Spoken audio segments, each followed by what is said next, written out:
लेकर 36 तक के पहले वीडियो वाले में डाल दिए हैं और 37 से यहाँ 37 नंबर सवाल की ओर से थी। नेक्स्ट वीडियो में आगे की ओर हम लोग बढ़ते हैं। 37 नंबर सवाल है, सूचना का अधिकार संबंधित कानून कब पारित हुआ था?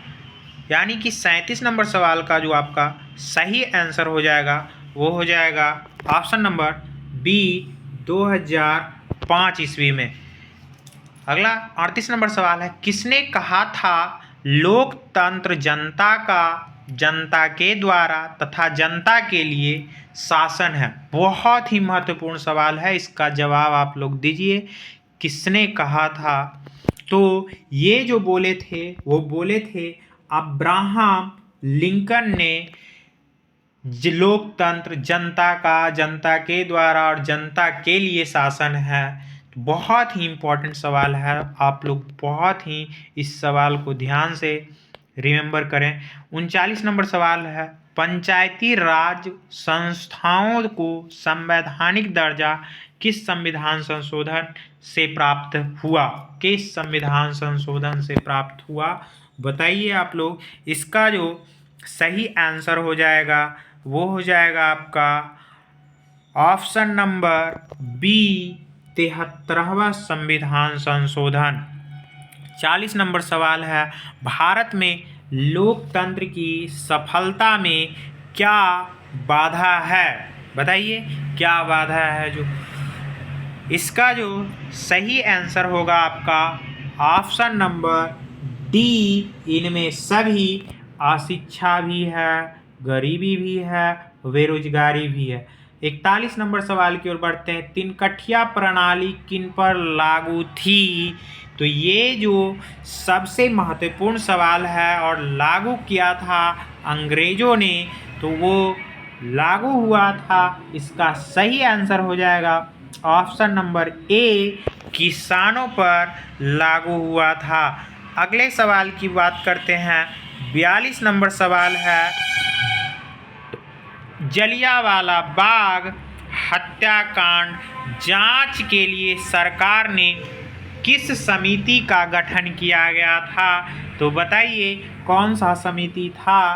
तो इसका जो आपका सही आंसर होगा वो हो जाएगा ऑप्शन नंबर ए, हंटर समिति। 43 नंबर सवाल है, डॉक्टर राजेंद्र प्रसाद का जन्म कहाँ हुआ था? तो बताना है कि इनका जो जन्म हुआ था अपना ही बिहार, यानी कि कह सकते हैं ऑप्शन नंबर बी इसका सही आंसर हो जाएगा। 44 नंबर सवाल, काकोलत जलप्रपात बिहार के किस जिले में स्थित है? इसका जो आपका सही आंसर होगा ऑप्शन नंबर बी, नवादा। अगले सवाल की ओर हम लोग बढ़ते हैं। 45 नंबर सवाल है, किस देश की सीमा बिहार से जुड़ी हुई है? तो इसका जो आपका सही आंसर हो जाएगा वो हो जाएगा आपका option number A, Nepal. 46 number सवाल की ओर बढ़ते हैं, गठबंधन की सरकार बनाने के लिए किस प्रकार की दलीय व्यवस्था की जरूरत है? इसका जो आपका सही आंसर हो जाएगा ऑप्शन नंबर सी, बहुदलीय व्यवस्था। 47 नंबर सवाल है, भारतीय जनता पार्टी के प्रथम अध्यक्ष कौन थे? तो इसका जो आपका सही आंसर हो जाएगा वो हो जाएगा आपका option number D, Atal Bihari Vajpayee. 48 number सवाल कर रहा है, भारत में राष्ट्रीय आपातकाल की घोषणा कब हुई? तो इसका जो आपका सही आंसर हो जाएगा वो हो जाएगा आपका ऑप्शन नंबर बी, 1975 ईस्वी में। 49 नंबर सवाल है, भूकंप केंद्र के ऊर्ध्वाधर पृथ्वी पर स्थित केंद्र को कहते हैं? तो इसका जो आपका सही आंसर हो जाएगा वो हो जाएगा ऑप्शन नंबर बी, अधिकेंद्र। अगला सवाल है 50 नंबर सवाल है, सुनामी संबंधित है, बताइए किससे संबंधित है सुनामी? इसका जो सही आंसर होगा आपका ऑप्शन नंबर सी, समुंदर से। 51 नंबर सवाल है, मलबे के नीचे दबे लोगों का पता लगाने के लिए किस यंत्र का उपयोग होता है? बताइए इसका आंसर आप लोग कमेंट में, किसका इस्तेमाल होता है? तो इसका जो सही आंसर हो जाएगा आपका ऑप्शन नंबर सी, यानी कि इंफ्रारेड कैमरा का इस्तेमाल करते हैं। 52 नंबर सवाल है, निम्नलिखित में कौन प्राकृतिक आपदा है? तो इसका जो आपका सही आंसर होगा ऑप्शन नंबर सी, भूकंप। 53 नंबर सवाल है, निम्न में से कौन खरीफ की फसल है? बहुत ही अच्छा सवाल है, कई बार पूछा भी है ये सवाल। तो इसका जो आपका सही आंसर हो जाएगा ऑप्शन नंबर डी, धान। अगर चावल भी ऑप्शन में रहे तो वो भी खरीफ में ही आएगा। अगला है सवाल नंबर 54, ऑपरेशन फ्लड क्या है? तो इसका जो संबंध है ऑपरेशन फ्लड का, आप लोग बताइए किससे है? तो इसका सही आंसर हो जाएगा आपका ऑप्शन नंबर बी, डेयरी विकास से। आगे की ओर बढ़ते हैं। अगला जो सवाल है 55 नंबर सवाल है, रिजर्व बैंक ऑफ इंडिया की स्थापना कब हुई थी? बहुत ही इम्पोर्टेंट सवाल है। इसकी जो स्थापना हुआ था वो हुआ था ऑप्शन नंबर 20 का सही हो जाएगा 1935 ईस्वी में। और डेट अगर पूछ लिया जाए तो बताइएगा 1 अप्रैल को हुआ था इसकी स्थापना, 1 अप्रैल 1935 ईस्वी को। आगे बात करते हैं। 56 नंबर सवाल है, भारत में पहली सूती मिल कहाँ स्थापित की गई थी? इसका जो आपका सही आंसर होगा ऑप्शन नंबर बी, मुंबई। 57 नंबर सवाल है, जर्मनी के एकीकरण के लिए कौन उत्तरदायी था? तो इसका जो आपका सही आंसर हो जाएगा वो जाएगा ऑप्शन नंबर बी, बिस्मार्क। 58 नंबर सवाल है, फ्रैंकफर्ट की संधि किस वर्ष हुई थी? आपका सही जवाब हो जाएगा ऑप्शन नंबर डी, 1871 ईस्वी में। अगले सवाल की ओर बढ़ते हैं। 59 नंबर सवाल है, सेफ्टी लैंप का आविष्कार किसने किया था? इसका जो सही आंसर होगा आपका ऑप्शन नंबर ए, इसका सही हो जाएगा हम्फ्री डेवी ने सेफ्टी लैंप का आविष्कार किया था। अगला चलते हैं 60 नंबर सवाल की ओर। भारत छोड़ो आंदोलन का प्रसिद्ध नारा क्या था? बहुत ही इम्पोर्टेंट सवाल है कि भारत छोड़ो आंदोलन का प्रसिद्ध नारा क्या था? तो करो या मरो, यानी ऑप्शन नंबर बी। और ये नारा देने वाले व्यक्ति थे, वे थे महात्मा गांधी, यानी एमजी, महात्मा गांधी कह सकते हैं। अगला सवाल की ओर हम लोग बढ़ते हैं। 61 नंबर सवाल है, समाजवादियों की बाइबिल किसे कहा जाता है? बहुत ही इम्पोर्टेंट है, महत्वपूर्ण वीवीआई सवाल है। तो ये बोला जाता है ऑप्शन नंबर 20 का सही हो जाएगा, दास कैपिटल नामक पुस्तक को समाजवादियों की बाइबिल कहा जाता है। और इसकी रचना करने वाले व्यक्ति थे, वो थे कार्ल मार्क्स। कार्ल मार्क्स जो थे वो समाजवादियों की बाइबिल नामक पुस्तक की रचना किए थे।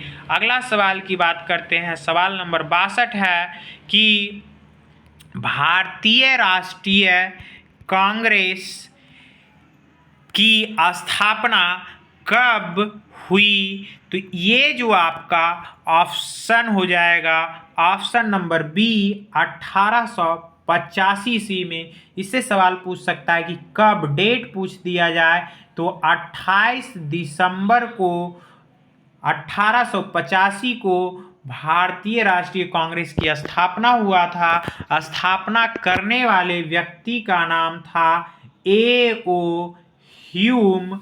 अगर बात किया जाए इसके प्रथम अध्यक्ष जो थे बदरुद्दीन तैयब जी, भूमेश चंद्र बनर्जी थे प्रथम अध्यक्ष भारतीय राष्ट्रीय कांग्रेस के। अगले सवाल की ओर बढ़ते हैं हम लोग। सवाल नंबर 63, गांधी जी ने भारत में सत्याग्रह का पहला प्रयोग कहाँ किए थे? तो गांधी जी ने सत्याग्रह का पहला प्रयोग कहाँ किए थे? आप लोग बताइए। इसका जो सही आंसर हो जाएगा वो हो जाएगा ऑप्शन नंबर ए, चंपारण में 1917। अगर पूछा जाए आपसे कि कब किए थे तो बताना है 1917 ईस्वी में। अगला सवाल है कि 64 नंबर सवाल, मुद्रण का आविष्कार कहाँ हुआ था? इसका जो आपका सही आंसर हो जाएगा वो हो जाएगा ऑप्शन नंबर सी, चीन में। 65 नंबर सवाल है, भारत में राष्ट्रीय आय की गणना कौन करता है? तो इसका जो सही आंसर हो जाएगा आपका ऑप्शन नंबर ए, केंद्रीय सांख्यिकी संगठन, जिसको बोलते हैं CSO। अगले सवाल की ओर बढ़ते हैं। 66 नंबर सवाल है, निम्न में से कौन पिछड़ा राज्य है? इसका जो सही आंसर हो जाएगा आपका option number D, Bihar. 67 number सवाल की ओर बढ़ते हैं। आर्थिक क्रियाओं का क्या उद्देश्य है? इसका जो सही आंसर होगा ऑप्शन नंबर डी, जीविकोपार्जन। 68 नंबर सवाल की ओर बढ़ते हैं। भारत की राष्ट्रीय आय का सर्वप्रथम अनुमान किसने लगाया? इसका जो सही आंसर हो जाएगा आपका ऑप्शन नंबर डी, दादा भाई नौरोजी ने। अगले सवाल की ओर बढ़ते हैं।